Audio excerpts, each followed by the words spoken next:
See what happens. I'm on time tonight.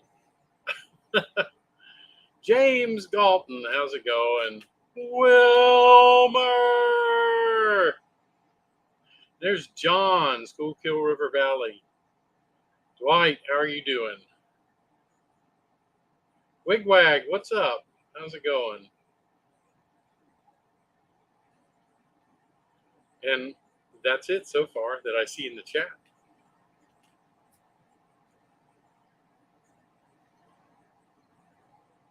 Good to see everybody.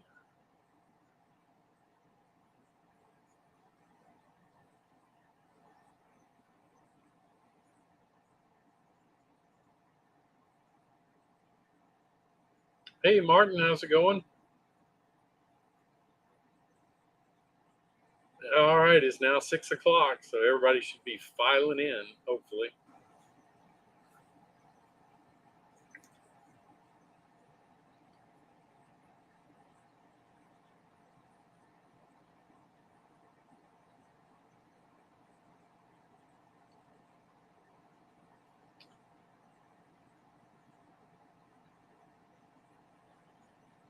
I assume y'all can hear me.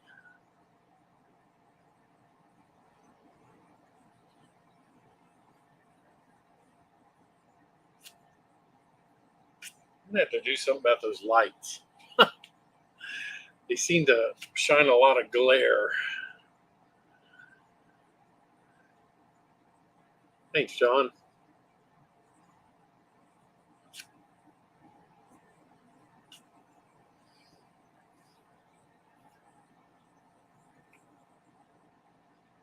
Well, I'm glad you hear me, Wilmer.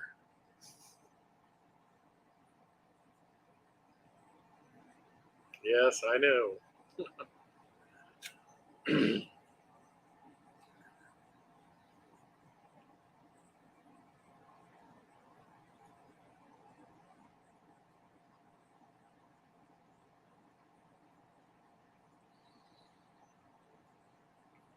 We'll wait just a little bit and let a few people stop in. Dwight, you can't hear me? Oh, no. Must be on your end since John and Wilmer can hear me and Martin. Dan, how are you doing?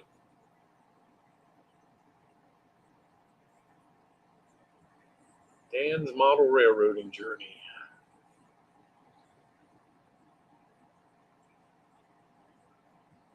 Yeah, I know. What am I going to do with this silly camera?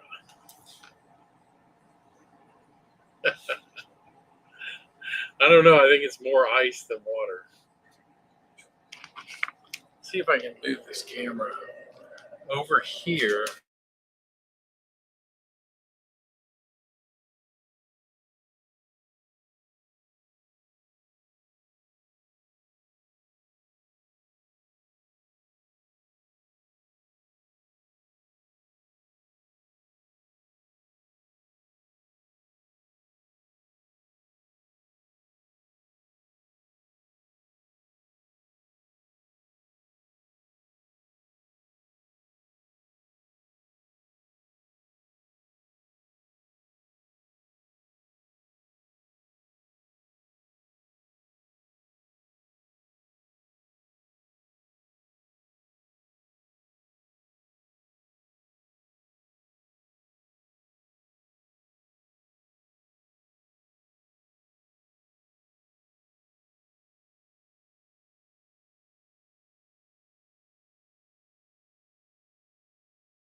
So I'm back.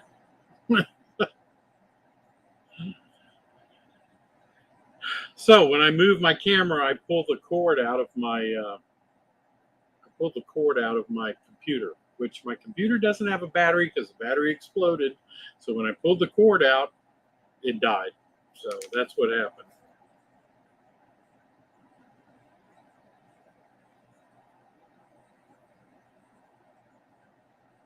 Let me move it back.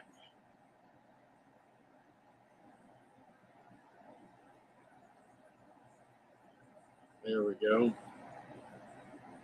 I'm just going to have to make sure I watch that. Thanks everybody for joining.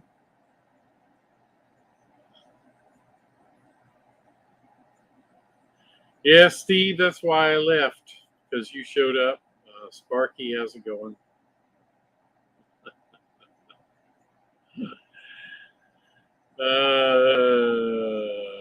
Chasco, how you doing? Steve 87. Hey Tom, how's it going? I'm a Split Rock Tom. Georgia Sunbelt. How's it going, Anthony? CP368. How you doing? Yeah, I think I've got everybody again.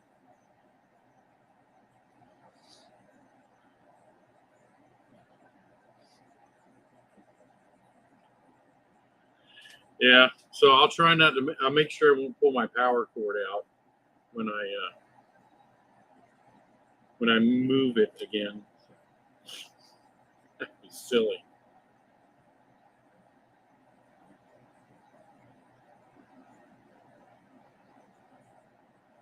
So, Steve, we're not going to watch anything dry. I hate to tell you this. Hey, there's Heath. How's it going? I know Heath likes to, or Steve likes to watch things dry, but I'm not doing that. So, what I'm going to do tonight, as soon as I open it up,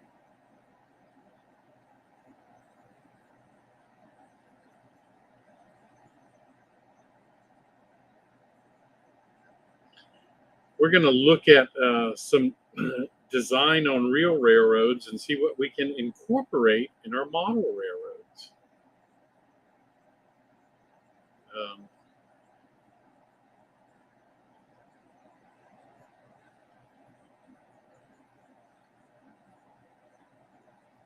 But I have to find it. There it is.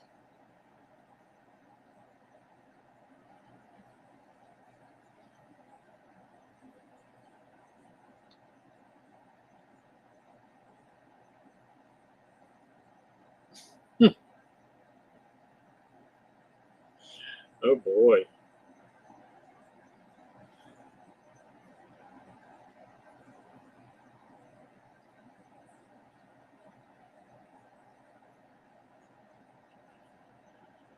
Joe Rader, how's it going?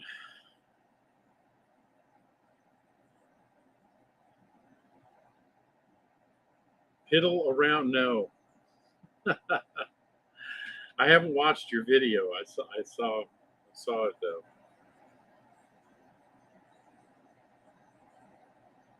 So it's good to see everybody. Just a reminder, and I'll remind you at the end. Next week it'll be Dave at the Crooked River in Eastern, because it'll be his 4th Tuesday. Good idea, Anthony.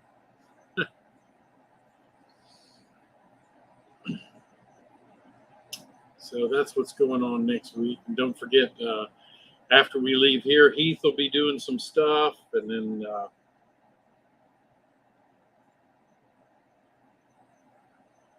of course we got other live streams during the week. Make sure you keep in touch with everybody. Turn on your reminders so you get an alert when they're doing theirs. So what I'm going to try to do, I guess you can still do it.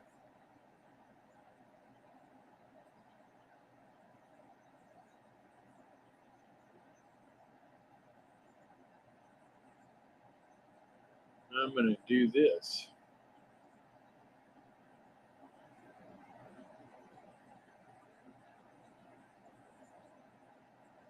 So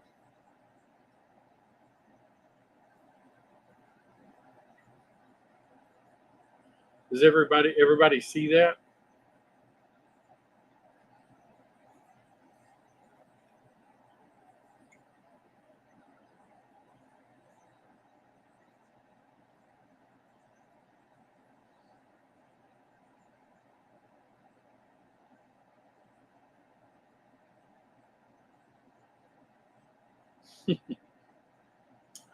So what I'm going to talk about is railroad design, real railroad design.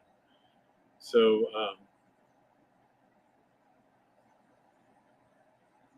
so we can actually see how it applies to our model railroads. I thought this would be a good topic because when we design our layouts, sometimes we forget the prototype, and there's a lot of good rules the prototype has that we can follow. Now, I know we can't follow them all, and this is why I say in the long run, you can never really be prototypical ever, unless you own maybe an abandoned Kmart or an abandoned shopping mall, and that's where you're going to set up your layout. You can become kind of prototypical, but for us, we just don't have the room. I don't care how big your layout is. Mine's considered a mid-sized layout, and I don't have the room to put, number 10 or 11 switches in the yard, and then number 15s or 18 switches on the sidings, that kind of stuff. I mean, none of us do. The smallest curve you'll find on a real railroad is going to relate to about 100 degree radius, or and there's no way we can do that. And we can do what we can. And if the biggest switch you can get on your layout is a number 4, we'll put number 4s on there. But there are some things to consider that you can do that you might think you can't do. So you got to be careful of those. Who makes up the rules?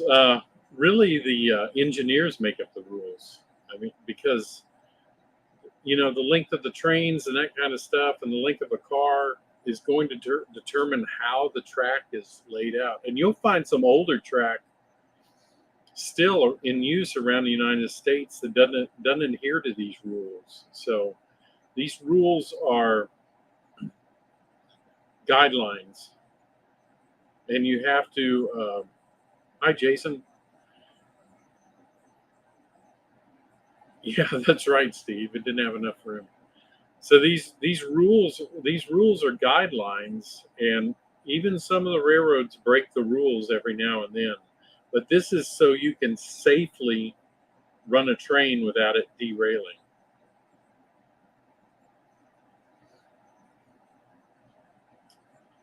So, and I found this online. You can download it, or I can send it to you if you want it. You can see somebody. It's a paper somebody wrote on railway alignment design and geometry.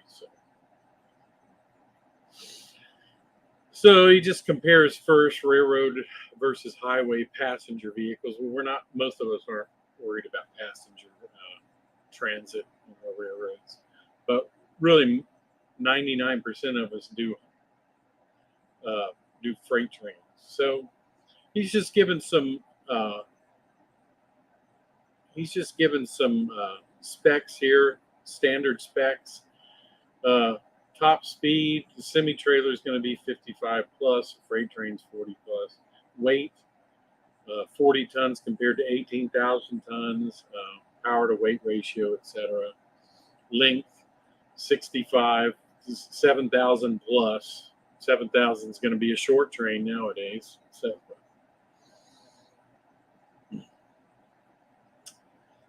So going on to the next page, I thought this was really good. This just shows how curves are designed And the left side's roadways, the right side's railroads. So we don't we don't measure railroads in so many inches radius like we do in model railroading. We do that because that um, that's just standard for us in model railroading, and it's easier to express in radius. So they do degrees of curves, and he shows down here that 1 degree of curve, or he shows the radius, how what it works out to. The radius is 5729.65 feet. So get rid of that. So a 7 degree curve would be a radius of 819 feet. I mean, that's incredible. You think about that. If you went to, let me just close that a minute. And let me get my calculator out. So 819 feet is, of course, I got to multiply by 12 to get the inches, and then divide it by 87.1. So we'd be looking at about almost 113-inch radius curve. So that would be crazy if any of us put a 113-inch radius curve. And about the minimum you're ever going to see on a railroad would be equivalent to about a 70-inch radius. So imagine you trying to put a 70-inch radius on your layout. And most of us are around, in the high 20s, some as low as 18 and 15-inch radius. So that would be just, I guess the point here is give yourself the largest radius you can in the space you have. That would be a good point.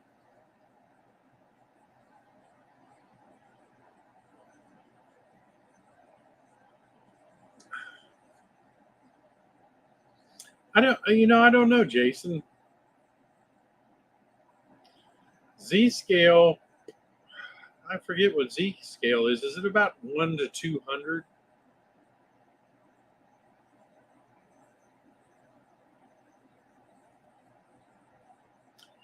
So that's yeah. So I think it's about 1 to 200. Tom wants to go back to watching things dry. He doesn't like math. So 1 to 220. Okay. Yeah. Hi, Brian. How's it going? You're still talking. The smallest radius you're going to get is about a 40-inch radius. So you might could go down to 35 for some things, but that's I mean that, even in Z scale. So you see, you're talking radiuses that are huge. So like I said, the big thing here is, the big takeaway is design the largest radius you can into your layout. So here he just gives a chart on curves. Now there was a radius I was watching on a video. I want to say it was the East Terminal Railway. Just put out a video, somebody like that, where the radius was tight enough going into this plant that you could not run, a consist of 2 engines, 2 locomotives. You had to do it with 1 locomotive, and that was it. So just think about that. That's a pretty tight radius curve.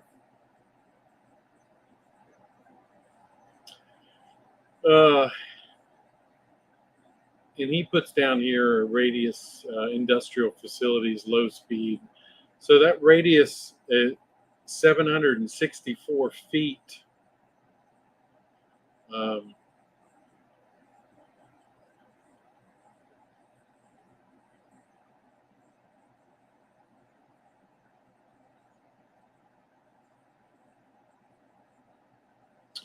So that's still a 105-inch radius curve, you know, and that's what you're trying to.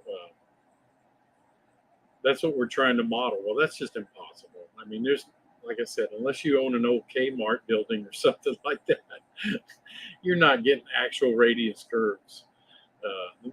They're typical to the railroad. So just, go as large as you can. So after he talks about the curves, he talks about super elevation. And I looked at his chart in here, and I think about the highest super elevation that you're going to ever have in, if you were to equate it to HO scale, would be about 40 thousandths of an inch. So you're never going to go super elevation is never going to be that. More than that. So when you do super elevate your curves, and in HO scale, you got to understand, in HO scale, we're doing it simply for appearances. There's not enough weight involved for super elevation to really do anything on a HO scale or an N scale railroad. I mean, it's because what you're trying to do with super elevation on a real railroad is counteract the weight that's in the car. So, where the center of gravity is in the car. And that's what super elevation is trying to do. But that's just negligent on a model railroad. It's not going to do anything except for appearances. That's it. And I'd say you could go up to about 50 thousandths on a model railroad just for appearances, because it's hard to even tell that you super elevated under that. You can kind of see your 40,000 super elevation.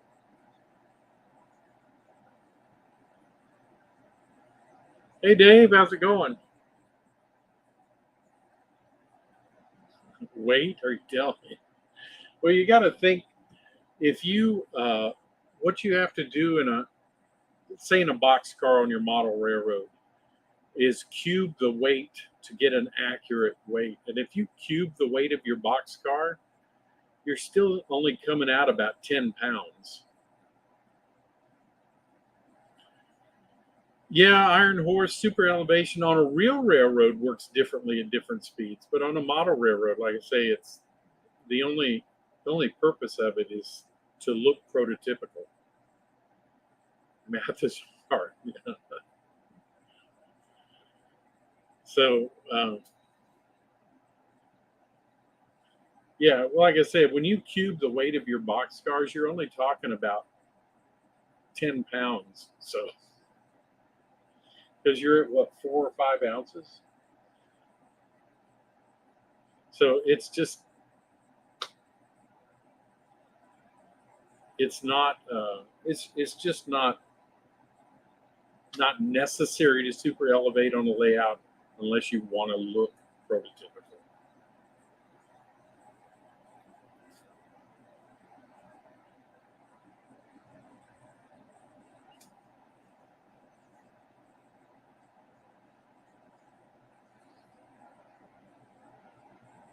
All right.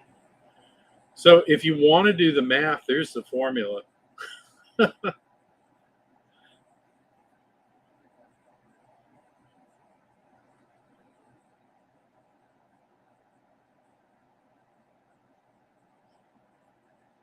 And then he talks about transition curves, which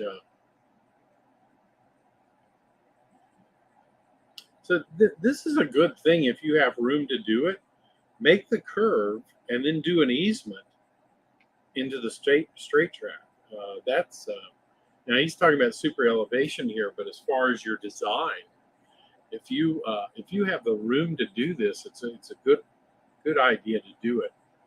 The curve, an easement curve, and then into the straight track. So, and that's just for helping our cars not to derail, basically. But here for him, he's talking about, of course, super elevation. because in the circular part, you're going to have more of a super elevation, and then as you ease out of the curve, you're going to have less into your straight track. And if you are super elevating, remember to do that, on your model railroad, just to make it look prototypical. Go from the 40,000s down to the 20. And here's the table. Don't worry about it. So here is a good thing. Here's a real good thing that we should do is avoiding reverse curves. You have a curve, have a straight tangent. Now, in designing railroads, you'll notice at the bottom he says a minimum of 100 feet or 3 seconds of running time between the curves.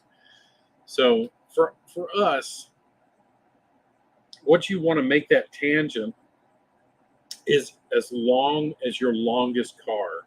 So if you're running 89-foot auto racks or passenger trains, make that tangent as long from coupler to coupler as your as your car, as your longest car. So you do a curve, a tangent, and then you can do the reverse curve. So if you're doing S curves, that's what that's how you really want to design it. Otherwise, you'll get into what's called string lining, where it'll pull the cars off the track. And this is what I really recommend you do too, if you're doing what do you call it? See, this is the problem with getting old. If you're going up to another level, you want to make sure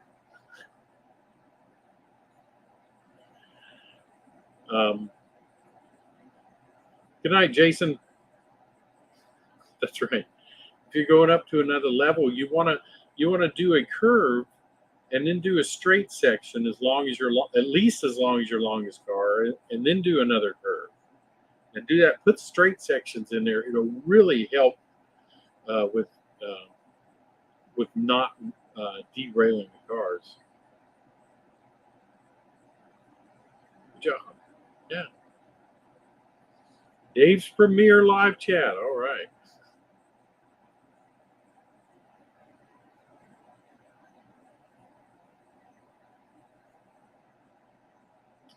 All right. So, yeah, avoid reverse curves if you can. But if you do have them, a section as long as your longest car will really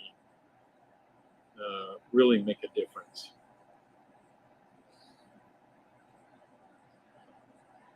So here he's talking about several different kinds of curves. One with too short of a tangent. Another one with just what he calls a broken back curve. It curves little straight piece and then another curve. Those kinds of things are all cause derailments on your model railroad. Then, of course, if you're looking at curves, what he says is additional horizontal clearance, and your NMRA gauge will help with that. You want to make sure when you're doing a curve not to get your buildings too close to the curve, because remember, our curves in model railroad, the radius is so tight that you're going to have more overhang, and you're going to end up hitting the corner or the edge of a building. So just remember that next to it.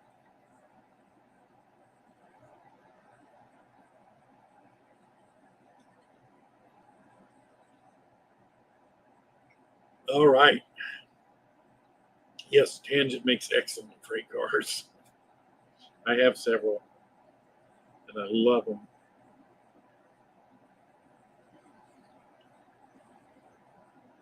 And you don't have to detail them because they are all super detailed. I love Tangent stuff.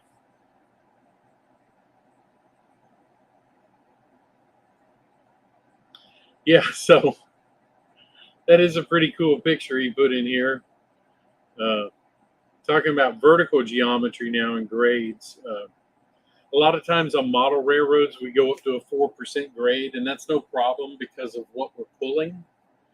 For a train, that's just almost impossible. So notice he says here on a main line, it rarely exceeds 1%. Industries 2 to 2.5. You know, and really railroads try to keep them below that, but they can go up to that 2 and 2.5%. It takes a lot of shoving though to do that.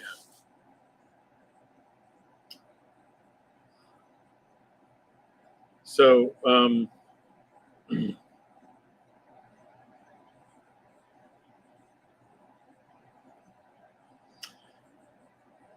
so this just talks about minimum grades, or maximums for where you want to set out a car.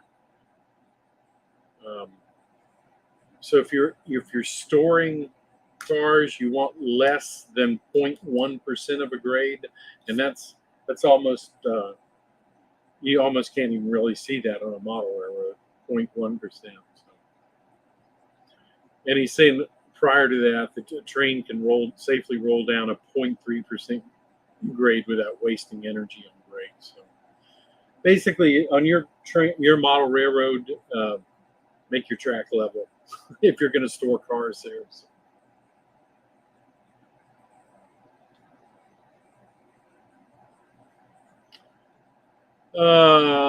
Let's see. Yeah, and he's saying President couplers, of course, can accommodate shorter vertical curves. That means going up, of course. And here's a good picture of it, good drawing. The couplers can, and this is another thing we have to watch on our railroads, on our model railroads, is if you make sure that you don't have rises and dips in your track or not enough to uncouple your trains, because if you've got a train, because you can see as you watch your trains closely on your model railroads that the couplers will do this. They'll go up and down. And you just have to make sure that you don't have enough dip to where the couplers uncouple. It's hard on our model railroads to really look at vertical curves and measure them, or basically hills and dales, because the measurement would be 1/10 of an inch or 1/20 of an inch that would cause an uncouple. So it's not, you don't have to have a lot of up and down to uncouple your trains. So just pay attention to that. Always, when you're testing your track after you've laid it, is run over it with 2 cars and watch what the couplers do. And that's a good test. Not just one.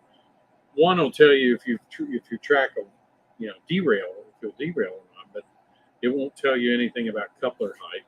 So just be aware of that when you're doing your planning. Hey Ian, how's it going?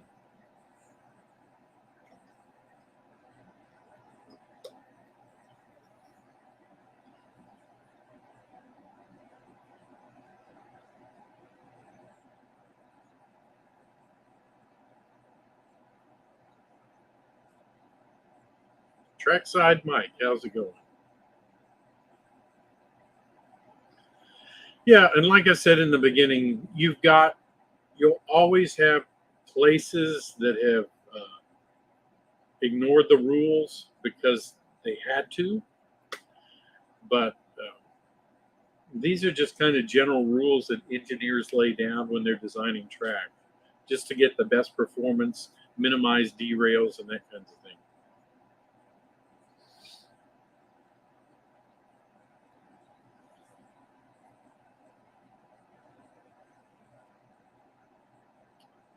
All right, let's see what's next. Switches or turnouts, depending on what you want to call them. Typical. See what he says is typical? 20s or 24 off the main line. Sidings, 15s, yards and industry, 11s.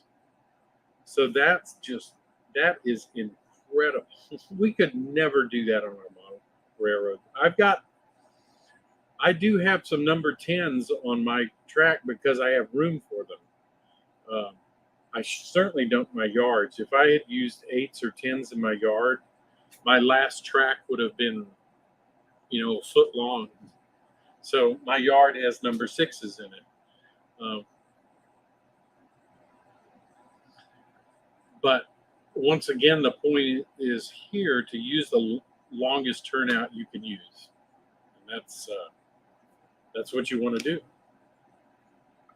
And if you want to know how to measure a frog, you take if you're on a real railroad track, measure across with your foot. So if you could stick your foot in between here at whatever point, if you measure then from where your foot, the diverging rail is the length of your foot from the main line, measure from that point back. So basically, you can use any standard of measurement to measure a frog. If you want to say that this is, 12 inches across right here, then you use 12 inches, 12 inches, 12 inches, 12 inches, all the way back to the frog. And however many of those 12-inch measurements, that's the number of the frog.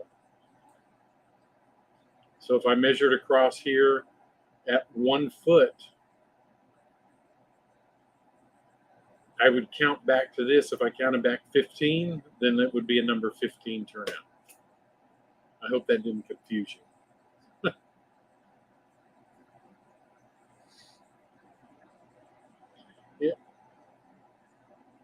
Yeah. I know you shouldn't heave. Yeah, you know what? If you have only room for number 4s, use number 4s. But once again, use the largest frog turnout you can use that you have room for. That's the rule of thumb. Use the largest frog you have room for.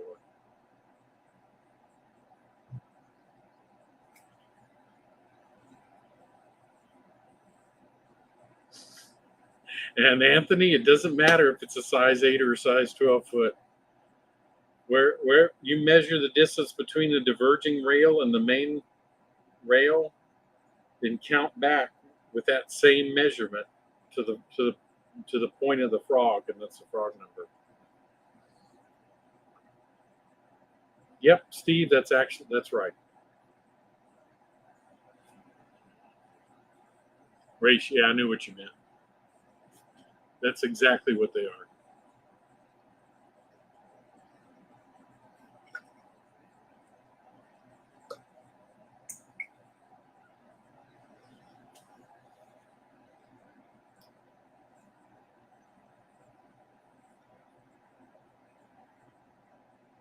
And here he just has a CSX drawing of a turnout.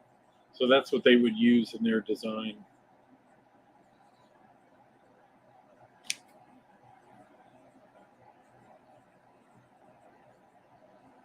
And this lays all their specifications. So I know it's probably pretty hard to see. I think I'll get a little bigger.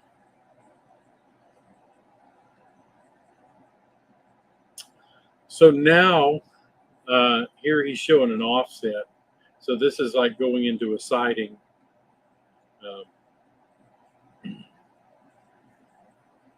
And he ends up with a 15-foot difference between the main line and the siding, which is about 2 inches on an HO scale, which is the minimum recommended in HO scale that you separate the track is 2 inches from center track to center.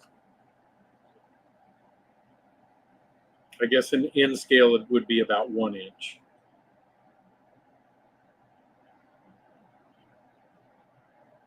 I always like to separate. Mine says mine are separated by 2 inches minimum, but I always try to get 2 1/8, 2 1/16 at least, just to make sure.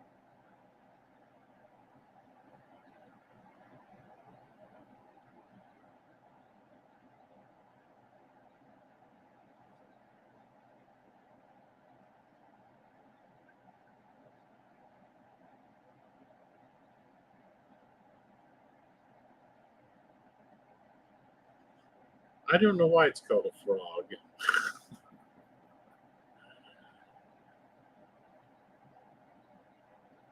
That's right, Joe. Whatever fits.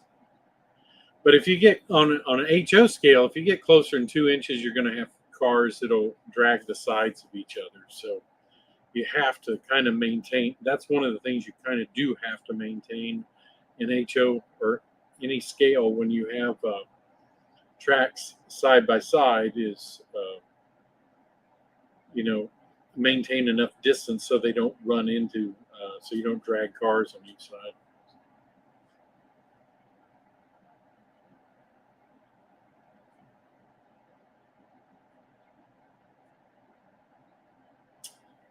So this is just designing a turnout. Here he's got a good plan for track design. They're just showing the radius, straight point, then a curve back and straight. So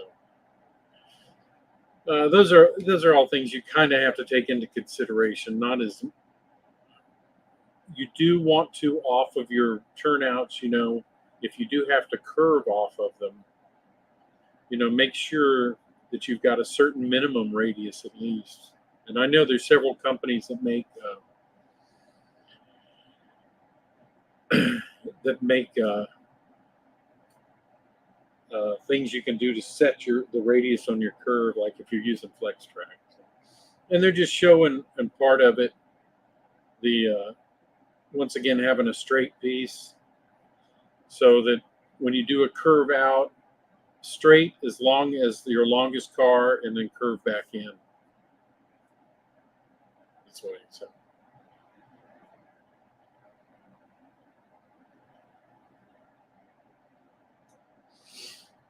Yes, Heath, that's exactly right. They mount the couplers to the trucks because of the tighter radius curves. That's why if you're using like 15-inch radius curves, uh, sometimes it's better to go with truck mounted couplers, if that's all you have room for.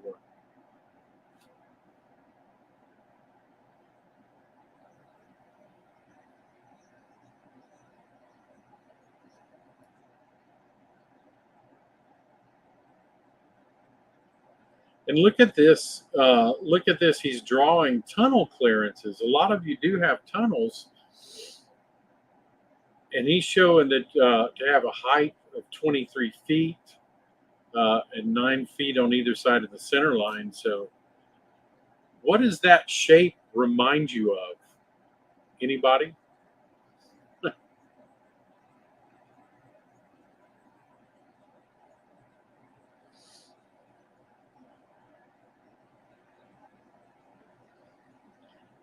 Anybody?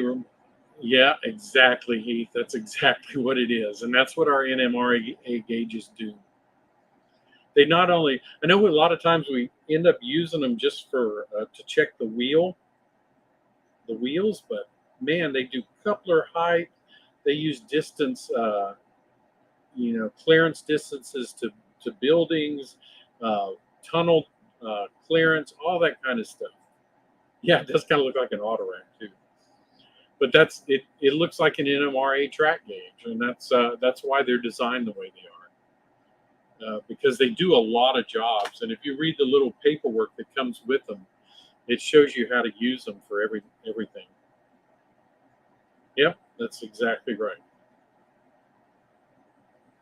Most of us just run our trains and hope they don't run into the wall.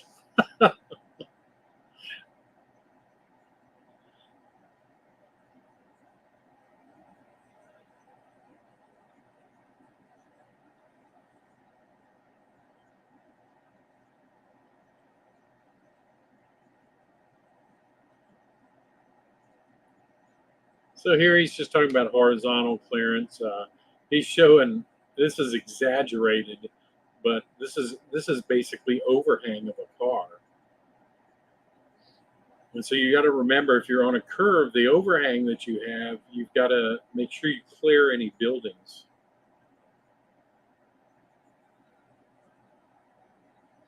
And this is just a clearance chart CSX uses. So I guess he used a lot of CSX mechanical drawings.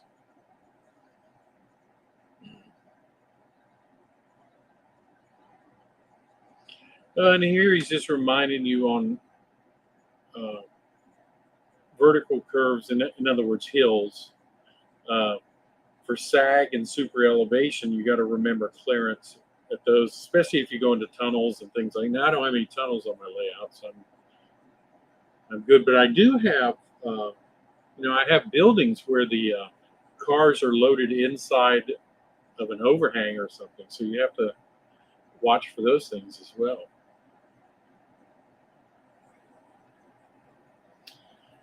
Then I think this is one of the last major things he talks about is roadbed construction. So if you measure all of the things he said, it works out to about a 1/4 inch height, which is the height of our cork in HO scale. I think in scale it's about 3 millimeters high. In HO it's 5 millimeters, I believe. So,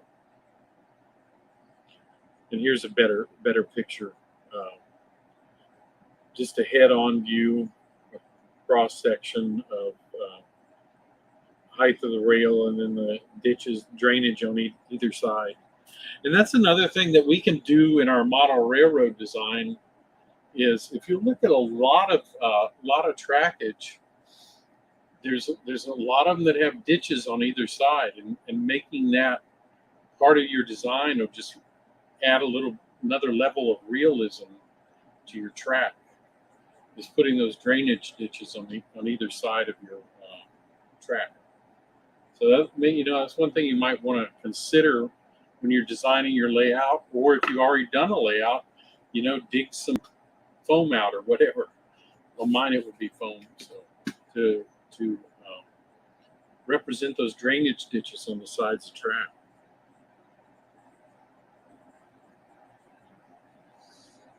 And here he's saying the track center line's a minimum of 13. Roadbed is sloped to drain. And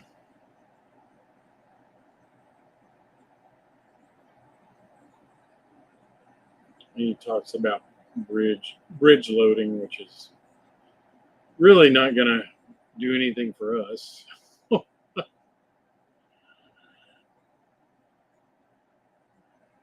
But I think the grading of the track and things like that is better, is the biggest thing for us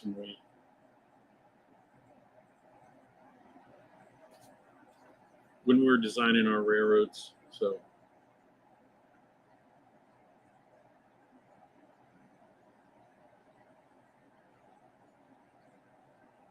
you know why I keep talking about HO, because that's what I do.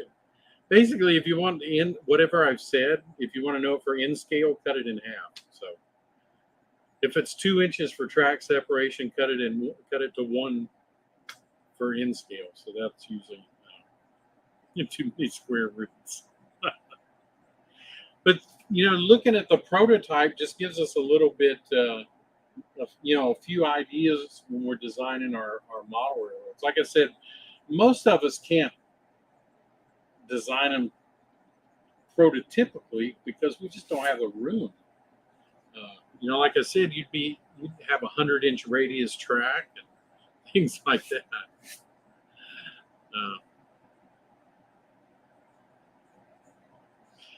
Actually, Iron Horse route, you're right. Yeah, that difference in height, level of track gives you some great ideas for scenery.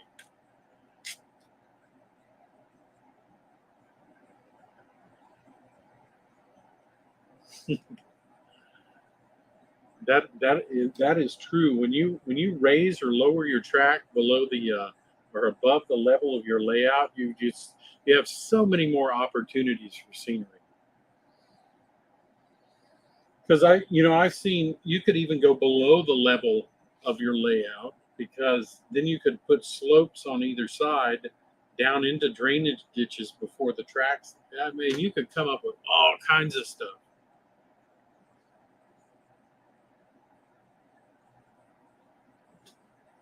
What's 33 millimeters? I have no idea.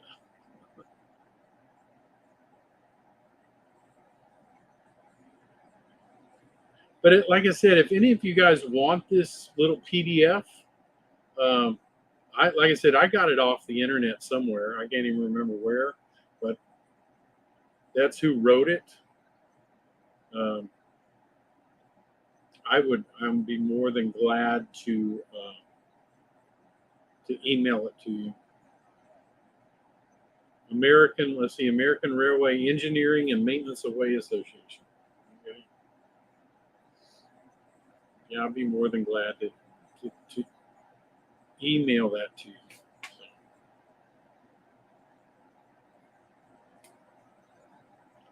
yeah, that's true.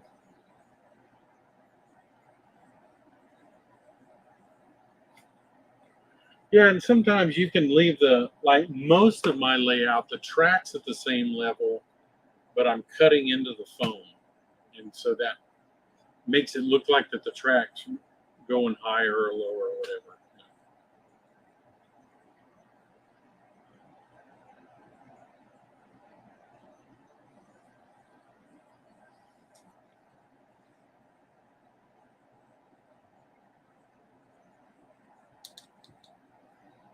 That's right. You can loop around and under, or put highways under it, that kind of stuff.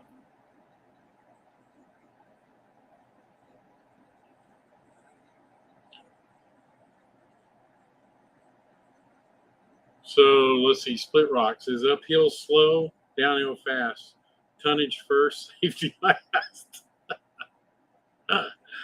Okay,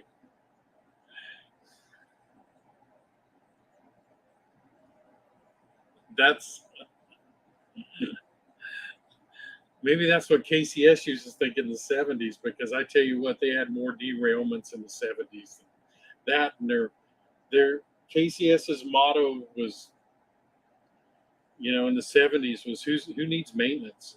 Because they just let their track go and go and go until it got to the point of where it almost bankrupted them. So,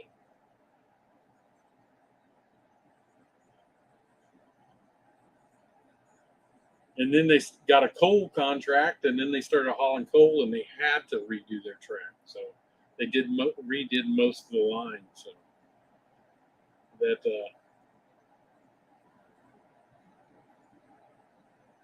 that got them up to where they needed to be in the 80s and the 90s.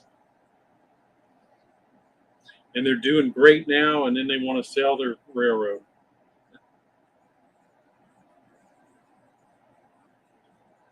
Oh, really? Okay. In the Rock. Wow,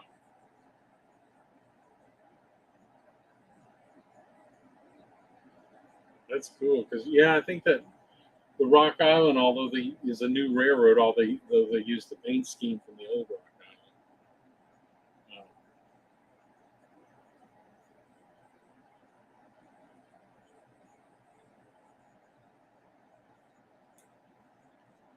So, does anybody have any questions?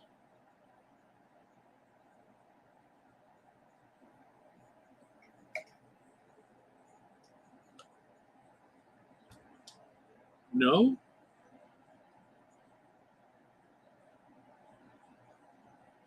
Wow, everybody understood everything I said,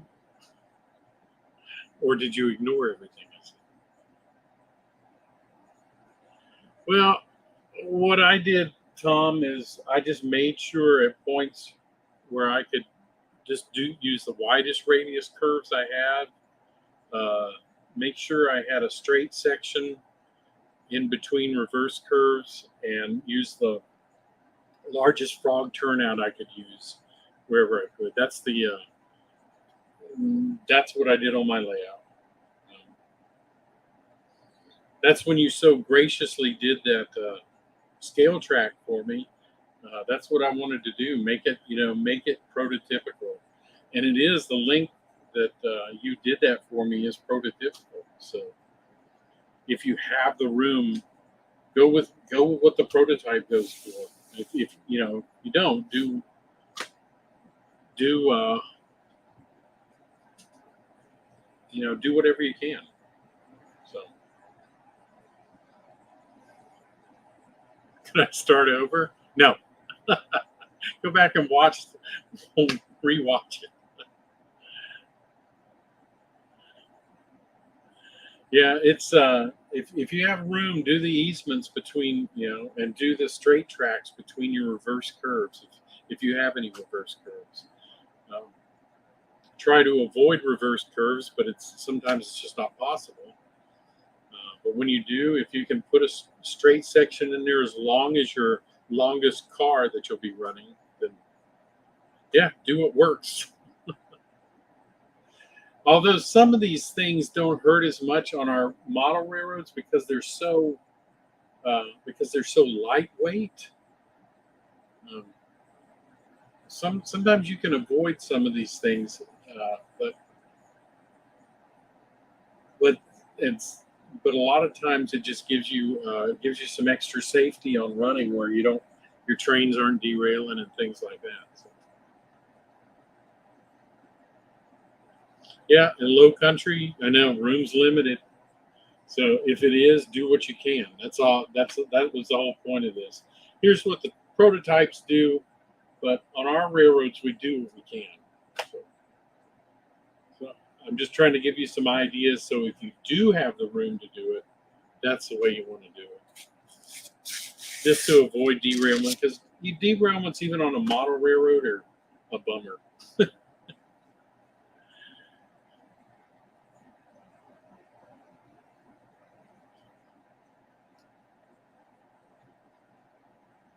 All right, well, guys, it looks like we're at 7 o'clock. Wow, already. I didn't think I'd be talking that long. I thought I'd be talking 15 or 20 minutes and then wondering what to do the rest of the time. So, but I do appreciate everybody showing up. Really do. I hope you all enjoyed it.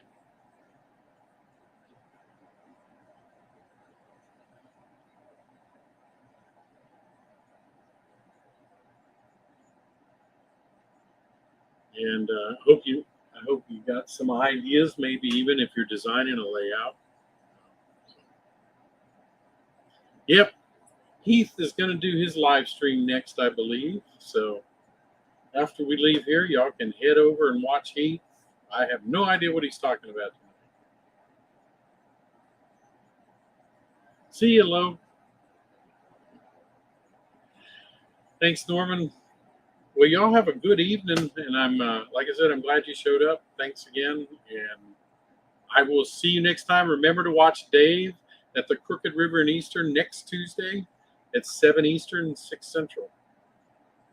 All right, Tom, take it easy. Thanks, John, Joe. We'll see you.